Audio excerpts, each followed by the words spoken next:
Welcome to the Shootin' Show. Stand by for shots fired.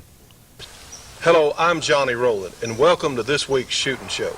We're so glad to have you with us. We want to remind you that we are still free to cable companies and local TV stations, so let them know if you think there's a good chance of getting us on in a particular area.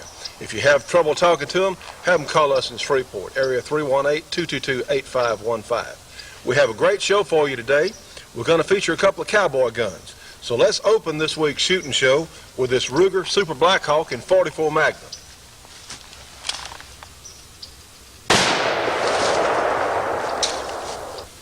You know, friends, we're going to look at cowboy guns today. We're going to look at a single-action revolver as well as a lever-action rifle a little later.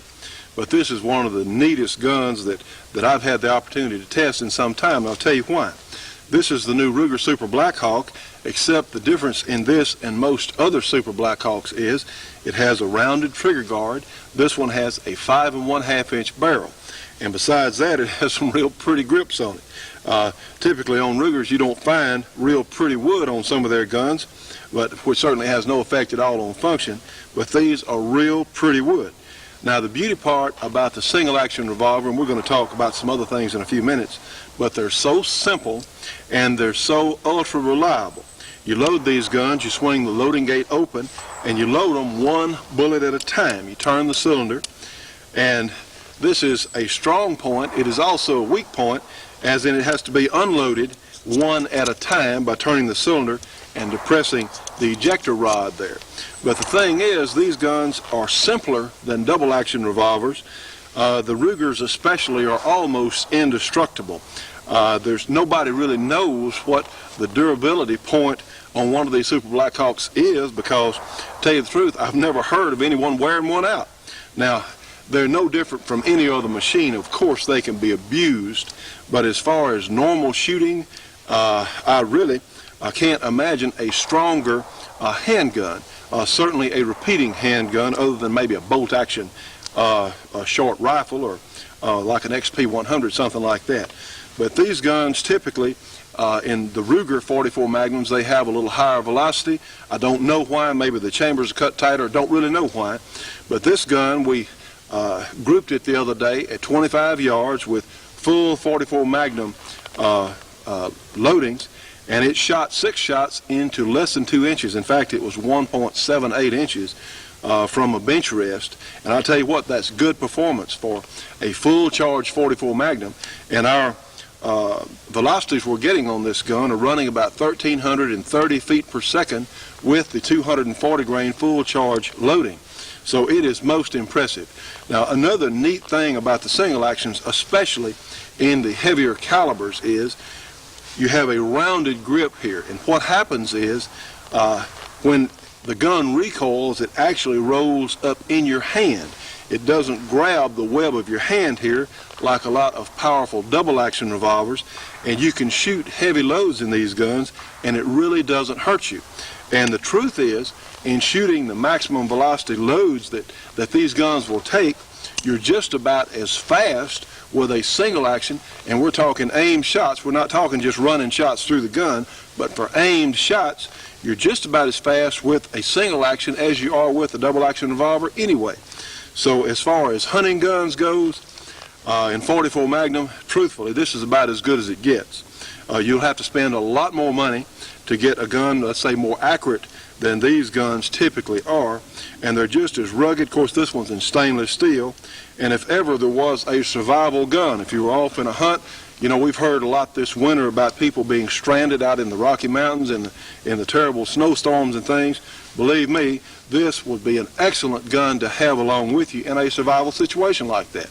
You can get .44 Magnum snake shot, and believe me, up close, .44 Magnum snake shot will work on a snake. And I think most of you know how I feel about snakes, and I don't like them.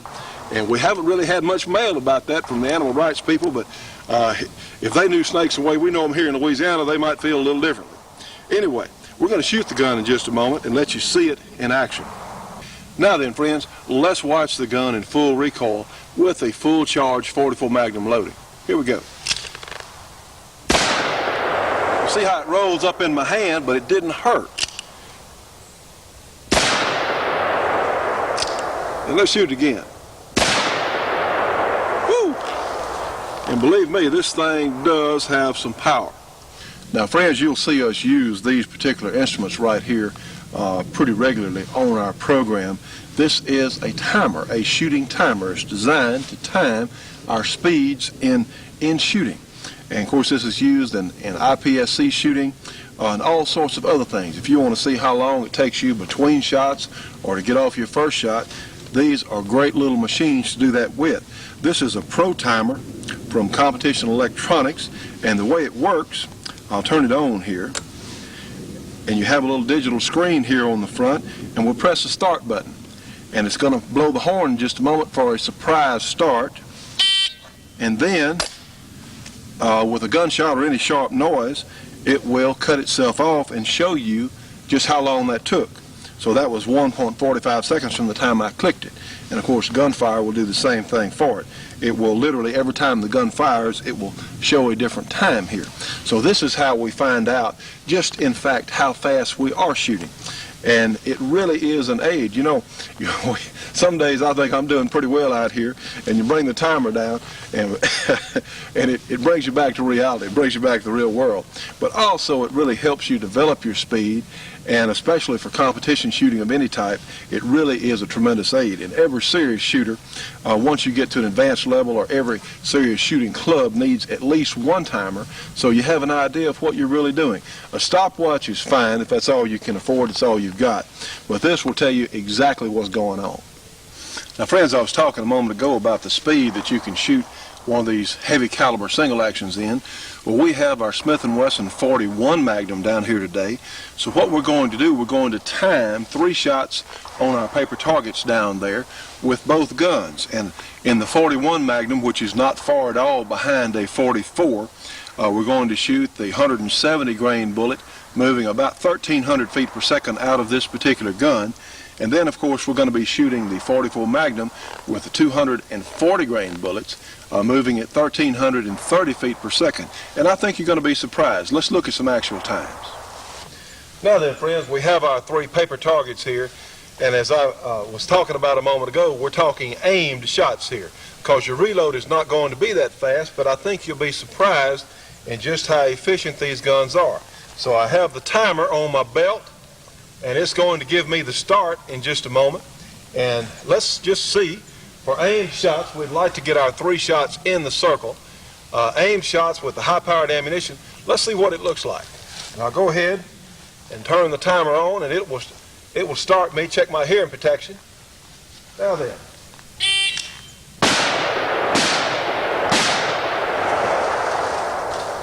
Well, it showed 2.96 seconds. And of course, each shot was an aimed shot. And that's less than a second for each shot. And remember that I'm your average shooter. There are some people who can do it a lot faster, some people who will do it a lot slower. But any one of you can do it at least as well as I can if you practice just a little bit. And the key, of course, is a little bit of practice. So that wasn't long at all. 2.96 seconds for 3 full charge 44 Magnum bullets on 3 paper targets, and all within our target areas. If you're down here in the Louisiana woods, and we only have one animal down here that will really give anyone trouble, and that, of course, is your basic wild hog. And some of them get pretty darn big down here, and believe me, you want to hit if you have to defend yourself, and it does happen. I had a good friend that got run up a tree recently. A wild hog was after him in the woods. You want to be able to shoot these guns quickly and accurately. Now then, friends, let's take our 41 Magnum, shooting the full charge loads, albeit a lighter bullet. This is a 170 grain bullet, moving about the same speed as that 240 grain bullet in the 44. And let's do the same drill. Let's punch our timer. Here we go. And you notice I have a coat on down here today. Louisiana weather. Last week we were in short sleeves, and this week we're out here freezing.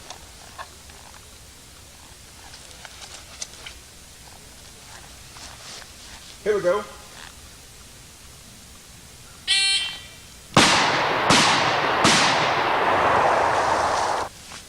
Now then, friends, we had 3 center hits. That took 2.61 seconds.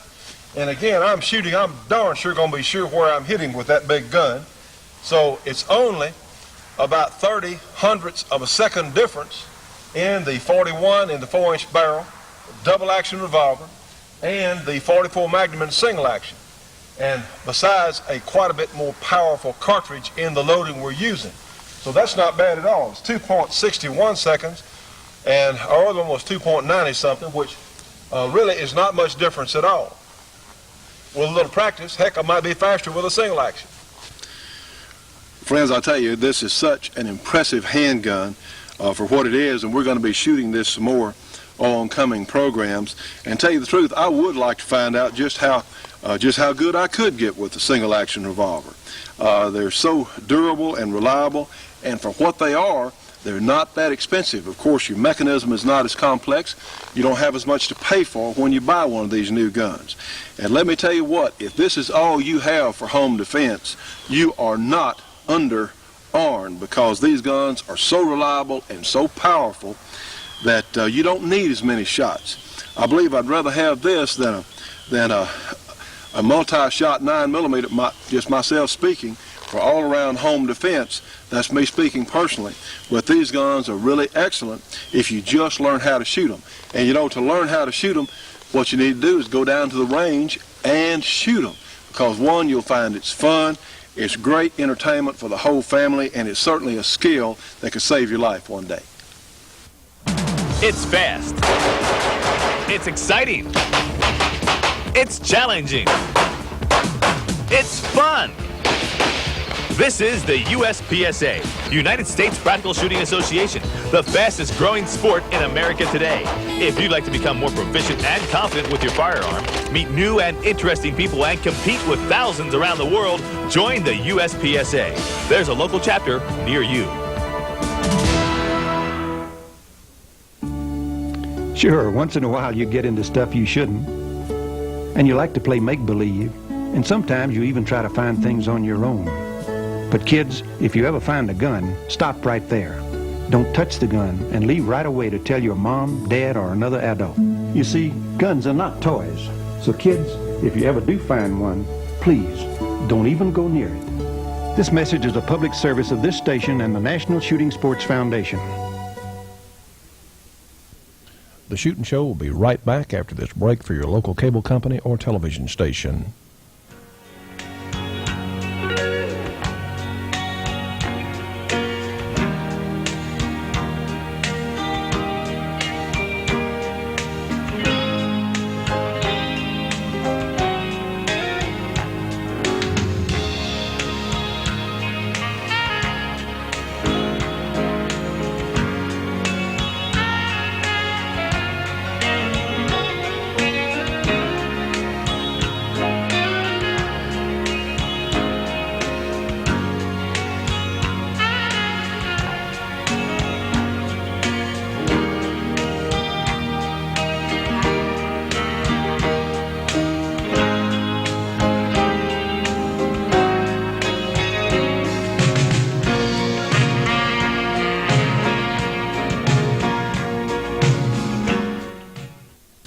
Now, friends, we're going to look at an important gun today for a lot of us.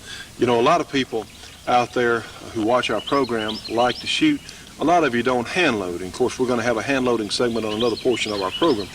But this is an important gun, and even for someone like myself that hand loads a lot, but some days I may not have enough 45 caliber bullets. And the reason I'm saying this is the new Ruger 22/45. Now, this is your basic Ruger semi-automatic pistol. This one has the bull barrel on it. It is a target type barrel, and it is extremely accurate. The difference in this and previous Ruger semi-automatic pistols is the grip and the frame itself.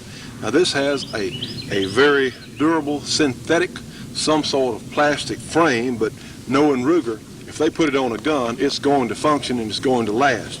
But here is what makes this particular gun so useful. It approximates the grip angle on the 1911. In fact, it's exactly the same. And I'll turn over this way. The controls of releasing the magazine and the location of the safety are in the same location as on your basic 1911. Now then, vast numbers of people own these 45 semi-automatics on the Browning type pattern, and this Ruger is an alternative. If you don't want to go out and shoot up a lot of your reloads, or maybe you don't have any handy, or maybe you don't reload for your 45, you can take a few dollars in 22 long rifle ammunition and go shoot all afternoon for just a very small amount of money. Your sight picture and your grip, everything is the same as on the 45. And this is what it makes it so useful. These little guns are extremely accurate, they're reasonably priced, and that's really what they're designed. I think this was Ruger's idea when they laid out the design for this gun, as to give those of us who enjoy shooting the 1911 type guns an alternative to shooting the 45. This is an excellent small game gun. You can hunt with it. It will shoot into, this particular gun will shoot into about an inch at 25 yards off a bench rest. It has an excellent trigger. It's extremely safe. And of course the Ruger semi-automatic 22 long rifle pistols have a record since the early 50s or late 1940s that probably has not been surpassed as far as reliability and serviceability. They just seem to shoot and shoot and shoot without any difficulties. As long as you keep them reasonably clean, they'll function as well as any other semi-automatic handgun I'm aware of, and they're just excellent guns in general. So this is something that I think a lot of you will be very pleased about. The pricing on these guns is not out of line at all. They're very reasonably priced for what they are. In fact, you can pay for this gun in shooting 22 long rifle ammunition versus the 45 ACP ammunition. If you shoot a good bit, it won't take you that long to justify the expense of buying one of these. It holds 10 in the magazine, like so, and it loads, of course, in the base. And it's just an excellent package for what it is, the great Ruger 2245. In fact, why don't we shoot these steel targets? And the 22 does have enough strength that it will knock over our steel targets. It's great practice and it's a lot of fun. It's an excellent training gun for someone who's just going to a semi-automatic pistol, especially going to a 1911. It's a fun gun for children, for women, anyone who hasn't shot a whole lot, doesn't make a lot of noise. It's so easy to shoot well. All right, friends, let's shoot our 22/45 Ruger and just have some fun with it.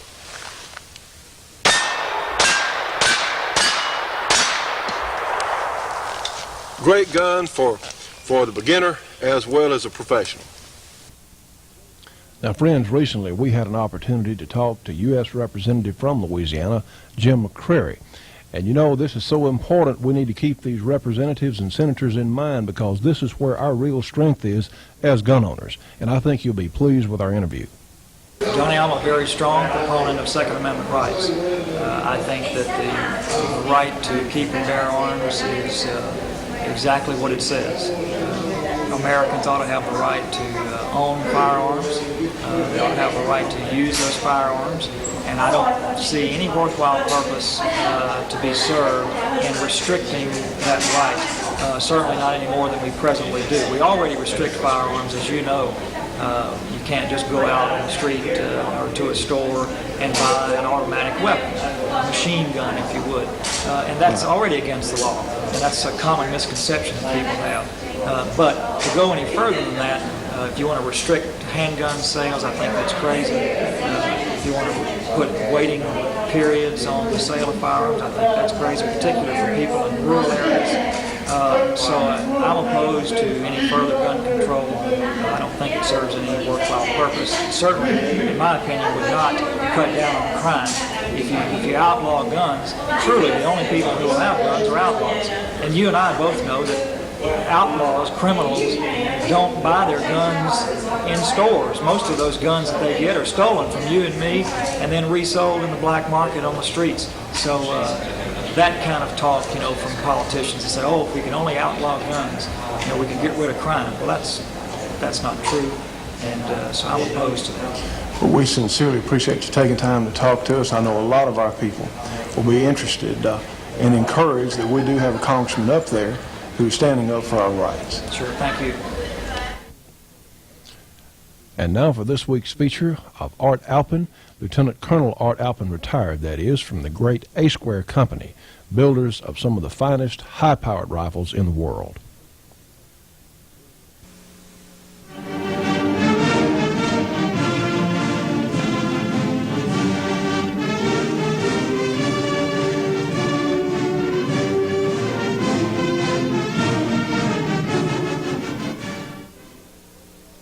flintlock smoothbore musket reigned supreme on the battlefield from roughly 1700 to 1855.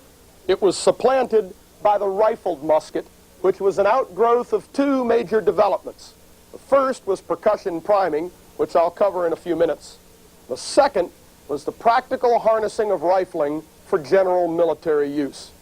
If you have seen before, a rifled barrel has spiral grooves cut in the bore. The high spots are called lands, and the diameter from the land on one side to the land on the other side is called bore diameter. The diameter from the bottom of the groove on one side to the bottom of the groove on the other side is called groove diameter. The lands cut notches in the side of the bullet, thereby imparting spin. Therefore, the bullet must be groove diameter in order to be spun. But if the bullet is groove diameter, then you can't load it from the muzzle because the bullet won't easily pass through the barrel. In the Kentucky rifle, this was solved by using a ball slightly under bore diameter but held in a cloth patch. This was simply not militarily practical. In the 1830s, a number of methods were tried to circumvent this problem. The most popular and successful was the mini ball. This bullet was made of soft lead and was slightly less than bore diameter for ease in loading. Its base was hollow, and when the propellant gases pushed the bullet forward, they also went into the hollow in the base and expanded the side walls of the bullet into the barrel grooves, thereby engraving the rifling on the bullet and imparting spin. In addition, this also obturated or sealed the powder gases behind the bullet, giving a slightly higher muzzle velocity. Grease was placed in the grooves along the side of the bullet, first to ease passage of the bullet down the bore when loading, and secondly to keep the powder fouling in the barrel soft so that the bullet skirts could scrape some of the fouling out from shot to shot. Lastly, the bullet was conical in shape, and though no one was really thinking of it yet, this greatly increased aerodynamic efficiency over the old round ball. Thanks primarily to the spin imparted to the conical projectile, the rifled musket was much more accurate than the smoothbore. I have two demonstration targets here to illustrate this. One was fired with a Brown Bess, the other with a rifled musket. Both weapons were fired from a rest so as to eliminate as much as possible all variables except the accuracy of the weapon. 5 shots were fired at each target from a range of 80 yards. You can see that only 2 hits were made with the Brown Bess, while a respectable group was made with the rifled musket.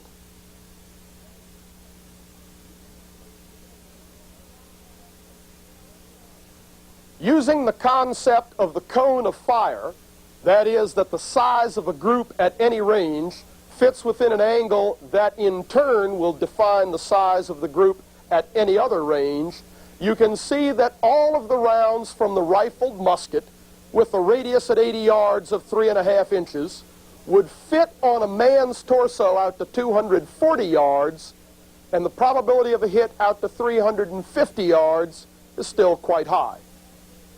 The ignition system was now percussion. Gone was the pan, the frizzen, and the flint. Instead, a nipple was mounted on the side of the weapon and connected to the touch hole. A drawn copper cap with mercury of fulminate in the base was placed upside down over the nipple. When struck by the hammer, the mercury of fulminate exploded, igniting the propelling charge in the barrel.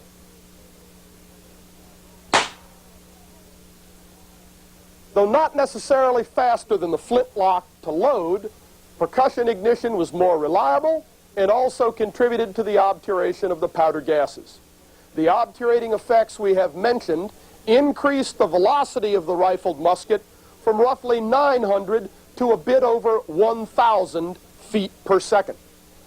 In order to harness the increase in combat range, which resulted from the increase in accuracy, the increase in velocity, and the aerodynamic efficiency of the bullet, the rifled musket was equipped with sights. The front sight still served double duty as a bayonet lug. The rear sight, though not fully adjustable, had fold-up leaves which roughly served to compensate for range. The loading procedure for the rifled musket was basically the same as for any smoothbore musket. The soldier pulled a paper cartridge from his ammunition pouch and tore it in half by use of his teeth and hand. Again, this is not a cartridge as you and I understand it in the 20th century, but simply a paper envelope holding a pre-measured amount of powder and the mini ball. After tearing the cartridge in two, the powder was poured down the barrel, the paper then thrown away, and the mini ball placed in the muzzle.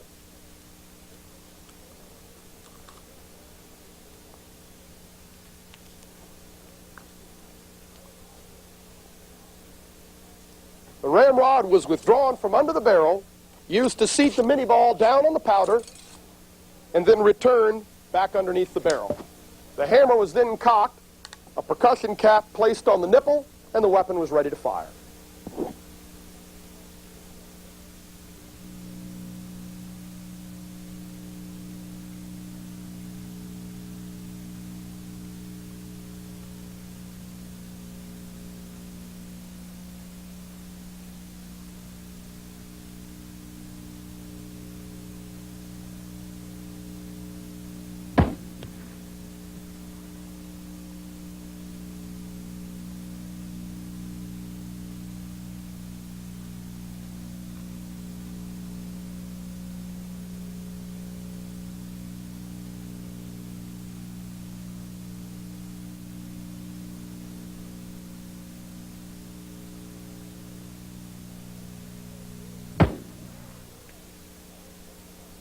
As seen on the range and on this chart, the volume of fire for the rifled musket was roughly the same as the volume for the smoothbore musket. However, the combined battle sight and adjust sight range was nearly 7 times as great as that of the smoothbore musket. The rifled musket was the primary weapon for both sides during the war between the states. It was this increase in combat range which had such a terrible effect upon that war. You have probably heard the slogan that the war between the states was a war fought with 20th century weapons and 18th century tactics. This statement is simplistic rubbish. It, in fact, was a 19th century war fought with a very peculiar set of 19th century problems. The soldier had to remain bolt upright and stationary in order to load his weapon. He had to remain in a tight formation in order to gain a great enough volume of fire to stop a massed enemy charge. But when he stood to load his rifled musket, he became an inviting target for the rifled muskets of the other side. The generals of the day had gained their experience in the Mexican War, which was fought with smoothbore muskets. The new capability of the rifled musket was something they had never experienced. The Shootin' Show will be right back in 1 minute with more from Colonel Alphin after this break for your local cable company or TV station.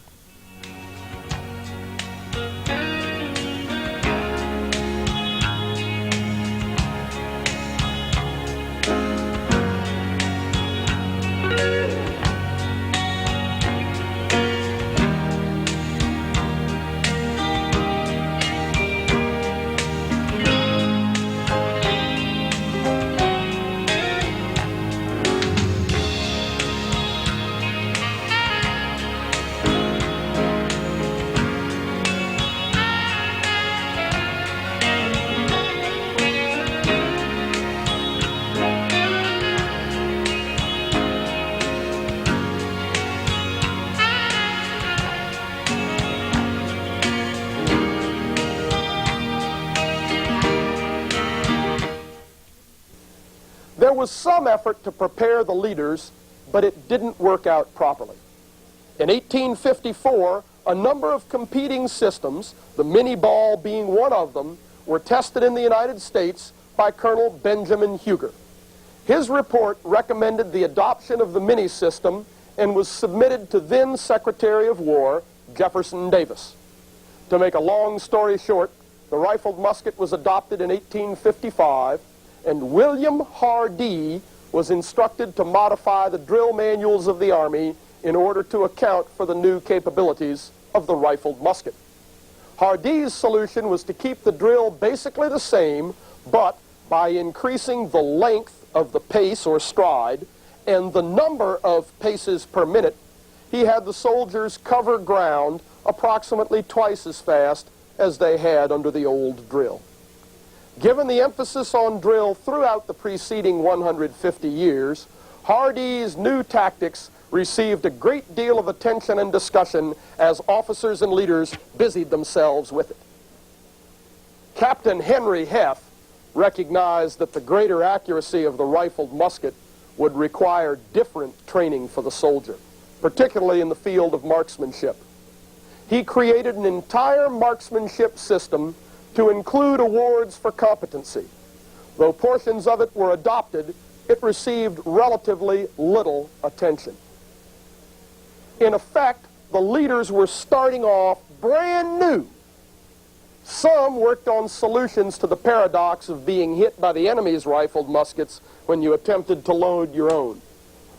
Tactically, both General Forrest of the Confederate States Army and General Smith of the United States Army came up with solutions that looked remarkably similar to the tactics of fire and maneuver and fire and movement that had been in great vogue in the last 30 or 40 years.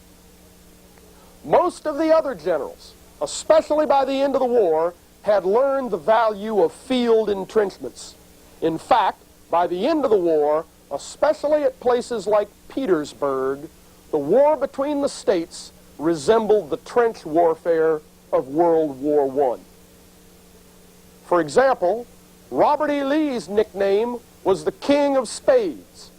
He got this nickname from his insistence that his men dig in, not from any weakness for card playing. During that war, the earliest known written orders to dig in order to reduce vulnerability to enemy fire, were issued on the 1st of May, 1863, by General Lee to his forces which held the Union Army in check at Chancellorsville while Jackson's men snuck around their flank. At the Battle of Fredericksburg, Union troops created the concept of dog tags. They wrote their name and address on bits of paper pinned to the back of their shirts, for they knew when they went forward to attack that they weren't coming back. By 1864, there were many recorded instances of veterans simply refusing to attack over open ground in the face of rifled musket fire. By the same token, these veterans needed little urging in order to dig in. In a short period of time, they would have hasty entrenchments such as these at New Hope Church in Georgia. Left for a few days, they would rapidly improve their system of defensive earthworks to include cleared fields of fire and obstacles such as this system at Atlanta. Photographs of the dead of the war between the states, particularly those in the vicinity of Fort Mahone at the siege of Petersburg, support what you saw a few moments ago on the range. The cinder block parapet represented the earthworks. The evidence does suggest that, when in defensive earthworks, the soldiers of both sides drew their bayonet, placed it in the ground, and used this as a rest for their ramrod rather than return the ramrod underneath the barrel after every shot. I might add here that you should not assume all generals in the war between the states were fast learners. For example, General Orders Number 36, 7 March of 1864, from General Hood's headquarters, read, in part, "The history of the war abundantly proves that they have never repulsed a determined and well-sustained charge." I'm not sure what war General Hood was talking about, but I'm pretty sure about what he might have been smoking. Perhaps General Hood was unbalanced by his loss of an arm and a leg due to war wounds. Hood would later destroy his army by hurling it against Union earthworks in the Franklin-Nashville campaign. Given the very long combat range of the rifled musket, it is obvious that the defense was the stronger form of combat. But the war still had to be won. The North still had to invade and conquer the South.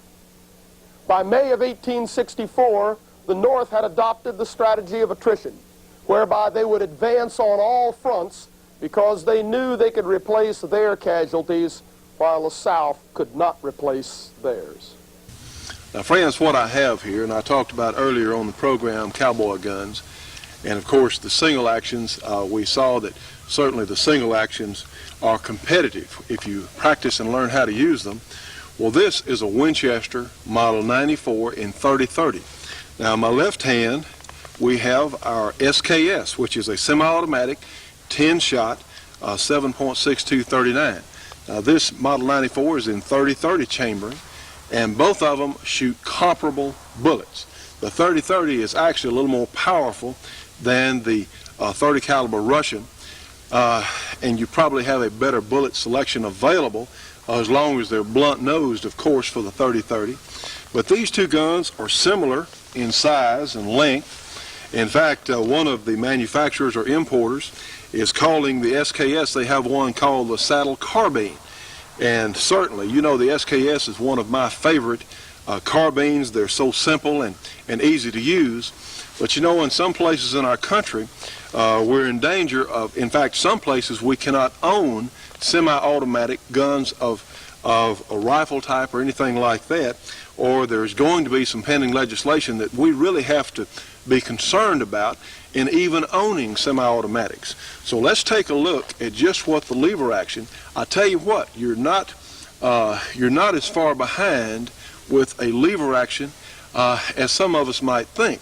These guns are in fact quite a bit more accurate, say at 100 yards, than your average SKS, and these are good guns, but the old 94 will typically outshoot them by a good bit.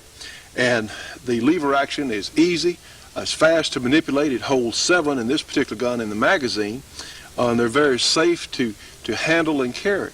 So let's take a look, in fact, at aimed shots shooting the SKS semi-automatic as compared to our 30-30. Let's take our timer and let's see what it looks like on the timer. You know, friends, we use our SKS, the Chinese guns, in fact, the AKs and SKSs on a pretty regular basis. One, because so many people are buying these guns. But let's not forget about that lever action.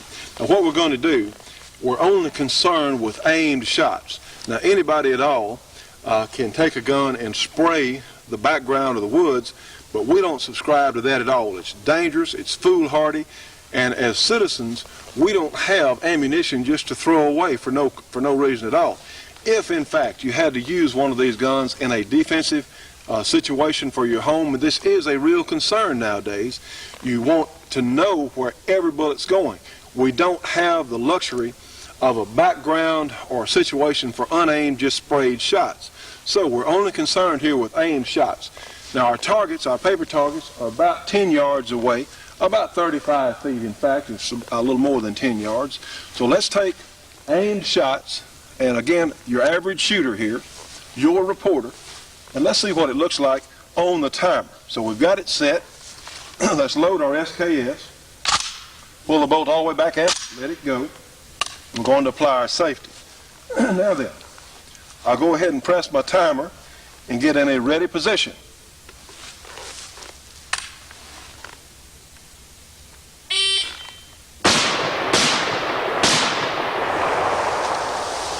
All right, it took 2.78 seconds. Now, probably I can hurry a little faster than that, but again, and of course we'll apply our safety. We're talking about aimed shots. One shot in the center of each target. Now then, let's try the same drill with our Model 94. All right, friends, we've taped our targets and we're ready to shoot with our Model 94. Now then, that took 2.78 seconds with the SKS. And that's a fair average because that's probably at least as well as most people will shoot on multiple targets under time for accuracy. All right, let's punch our timer and let's try the same drill. We're going to load our Model 94. Put the trigger on half cock. Now then, let's see what it takes at the same distance with the 94. Is our timer?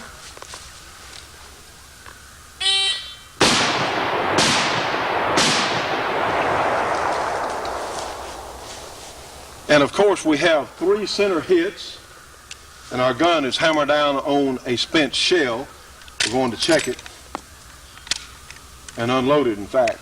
Now then, and just leave the lever open. What we have is 3 center hits in 2.81 seconds. So see, friends, we're looking at less than 1/10 of a second away with lever action. You do have a slightly better cartridge. It is eminently controllable. These guns are probably as reliable as daylight, and it's just an excellent combination overall. In fact, Jeff Cooper is talking about the Model 94 in the Winchester or the similar Marlin gun may be the ultimate police rifle, because a lot of the police officers are not as likely to waste a lot of extra shots in spraying an area. They're more inclined to concentrate on aimed fire. You know, that's not much difference at all. Just less than 1/10 of a second in difference. So anyway, certainly something to consider. And of course, home defense is, as I said earlier, a real consideration. So friends, let me tell you what, the old 94 has a lot of mileage left in it, and I think it's something that a lot of us could stand to look at a little closer. Friends, for the absolute best in monthly shooting magazines, turn to Shooting Times magazine, with all sorts of excellent features on handguns, rifles, shotguns, and black powder by some of your favorite gun writers, such as Dick Metcalf, Rick Jameson, and Bill Jordan, just to name a few. Each month you'll find interesting articles on guns, shooting, reloading, and new products for the firearms industry, along with information on pending legislation of interest to all gun owners. For subscription information, call 1-800-727-4353. Shooting Times, the best there is. You know, if you have a 1911 type gun and you're looking for an increase in accuracy or reliability, or want to use it in competition, think of Clark Custom Guns Incorporated in Keith, Louisiana. Champion guns made by champion shooters. Clark Custom Guns, Post Office Box 530, Keith, Louisiana, 71047 is the zip code. Their phone number is area 318-925-0836. The Shootin' Show will be right back after this 1-minute break for your local cable company or TV station.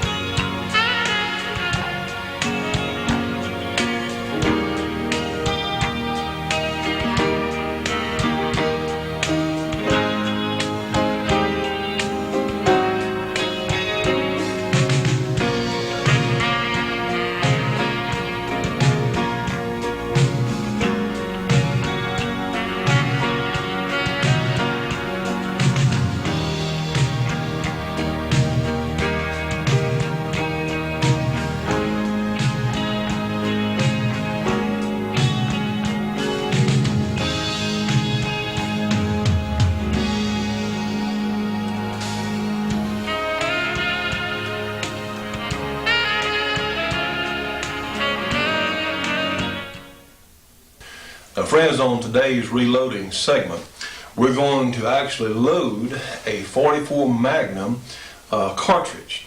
And one reason we've chosen the 44 Magnum is they're just bigger, and it's going to be easier for you folks to see. So what we have here, I'm holding a Winchester 44 Magnum case that has been cleaned. Now, we have run this through a case tumbler, the excellent Dillon, one of their case cleaning machines, and it has come out. The dirt and the powder residue and things are clean from the inside and outside, and we need them clean because when it goes into our reloading die, we don't want that dirt on the brass, because this is a carbide die, a resizing die, and you darn sure don't want any sand or dirt on this brass case, because brass is soft, and what will happen, it will press the dirt or dent the walls of the case if we have any dirt on there. So we darn sure don't want any dirt. So what we're going to do, we're going to resize the case, and we're going to punch. Wonder if there's a word called punch. We're going to punch out the spent primer. And this is very, very important for those of you who don't understand about a cartridge case. The primer is essentially the starter on the cartridge. When the firing pin hits the primer, it causes a flame to go through a little hole in the end of the case here into the main charge of gunpowder. That's what sets it off. And by the way, gunpowder does not explode or detonate. It burns at a very rapid pace. It causes pressures to be built up that forces the bullet out of the case and down the barrel and hopefully onto its intended target. So what we're going to do, we're going to put the cleaned and fired 44 Magnum cartridge case into the loader here. And someone says, well, why do you have to resize the case? Well, every time a case or cartridge is fired, the brass expands within the chamber and seals the powder gases so it'll go the other way. So brass does expand. It's a very flexible metal, and that's why it's used, because it does have some flexibility about it. And the cases are literally stretched. So you want to resize the cases back to their original factory size so they'll chamber easily and function properly. What we do, we've gotten our die, our resizing and decapping die in our press already. So we're going to do that now.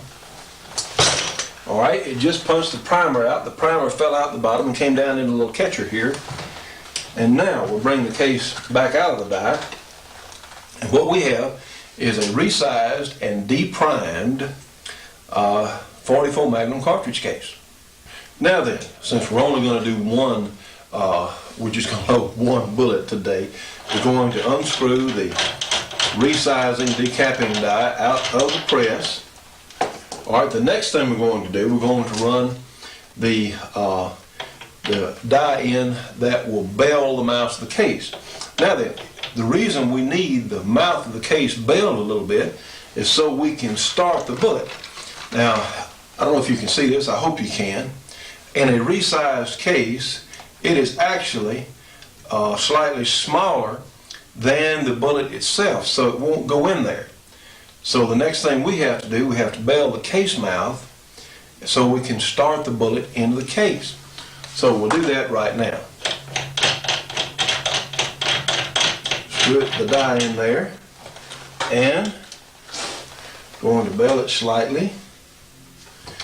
Now then, friends, now we've belled or expanded our case mouth and the same cartridge case. Now we can just start this 44 Magnum bullet into the case. You don't want a whole lot of bell, because if you do it too much, you run the risk of splitting the case mouth. But we just want it just enough so we can start the bullet into the mouth of the case. All right, now then, we're going to put our primer. Now, some people will want to prime their case first with a new primer. Personally, I prefer to go on and expand the case mouth if I'm doing it like this, and then I'll put the primer in. So let's do that now. Now then, friends, we have our belled or expanded case mouth here, a resized case, and I am checking the primer pocket, and it looks in pretty good shape. Sometimes, certainly for precision reloading, we'll clean the primer pocket, but this one looks okay to me. Now we've got a primer here, and a primer is a little bitty thing, of course, but this is so important in our load ammunition. So what we're going to do to handle primers at all, you've got to be sure that your hands are completely dry and free of any sort of solvent or perspiration or anything at all. Your hands have got to be clean and dry, because certain chemicals will deactivate the primer. All right, we're going to put it in our little RCBS priming tool here.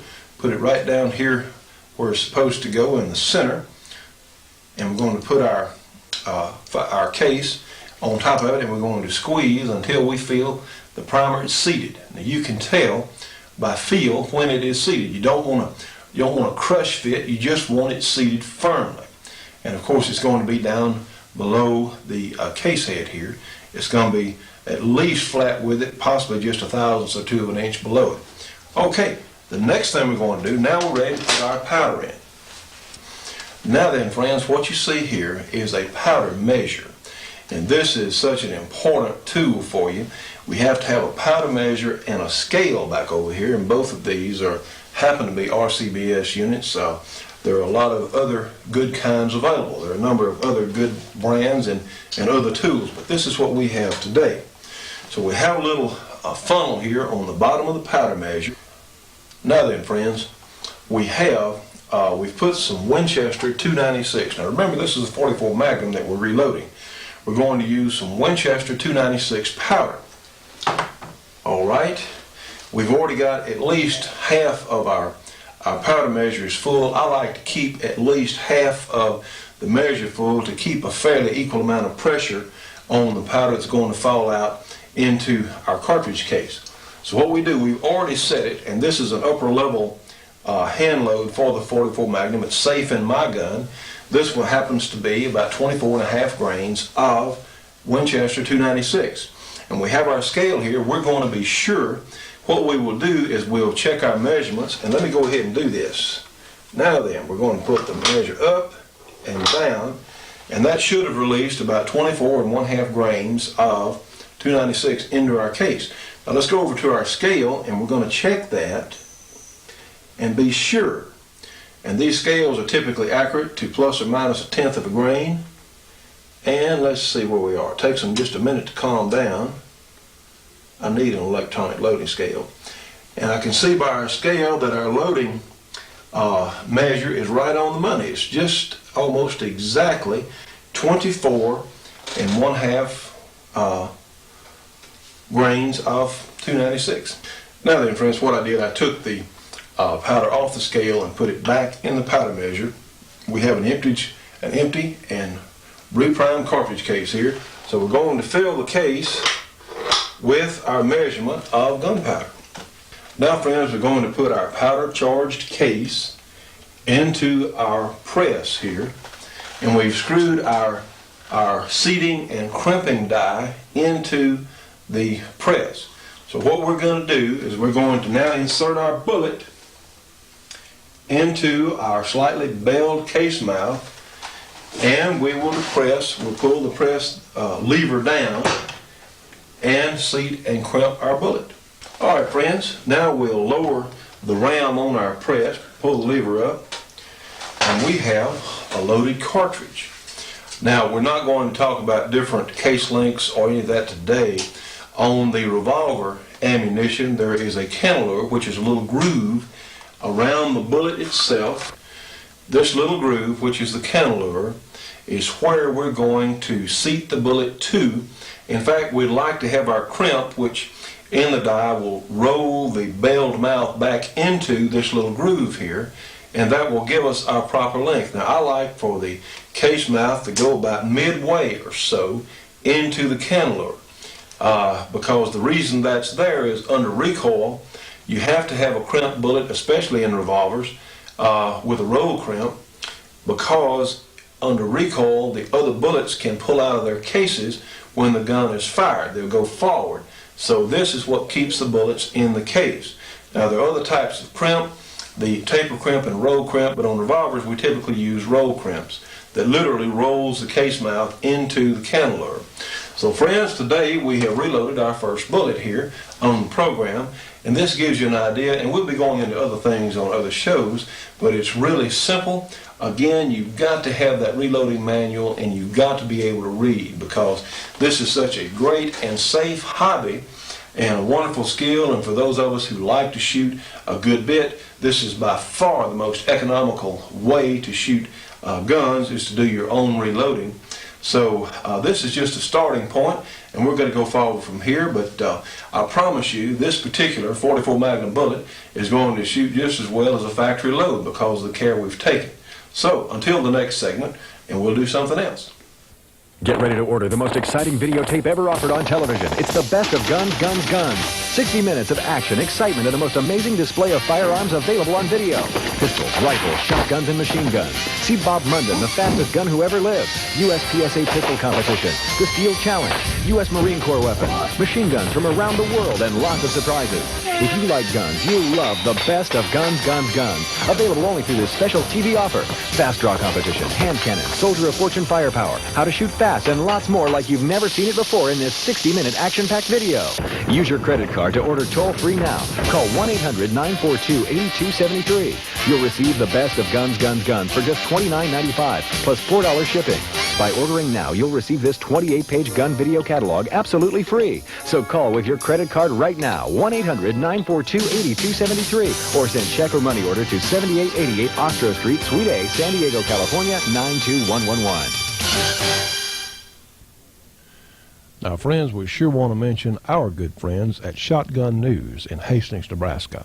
Shotgun News has over 35,000 firearms bargains and published 3 times monthly. Shotgun News, Post Office Box 669, Hastings, Nebraska. The zip code is 68902.